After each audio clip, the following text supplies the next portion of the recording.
Well, we're back on this 2007 Prius, and it's bad news.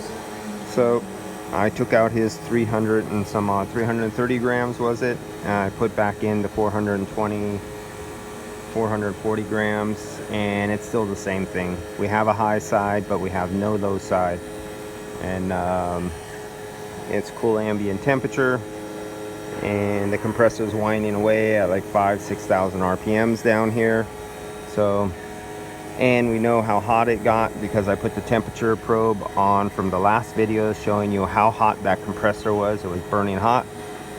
So on a low ambient day with no heat load, no sun load. So poor news on this one.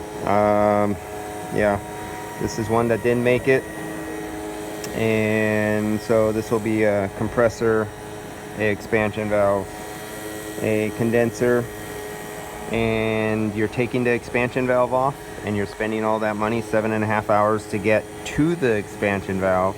This is where you just change the evaporator because you already took it out. It's in your hand and you're separating that physical expansion valve right off of the evaporator. So just change them both, get it over with, and you have a new system.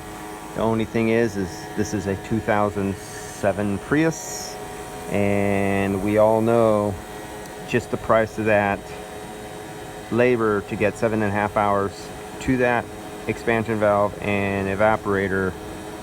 It's, do you like the car and you spend that money because the money is worth more than the car? So it's a personal thing. Do I want to get another car or do I need air conditioning? And so that's the story on that one. At least with this one, the customer will have a new compressor, he'll have basically have everything. The only thing he'll be reusing is and did you hear that surge? I don't know if the camera picked it up. It surged and it lost a few PSI. It just went up and down. So yeah, he'll have a completely new AC system if he wants to do it. And other than the lines, and I've never seen a Prius line go except after a collision where it was a rub through from rubbing on something.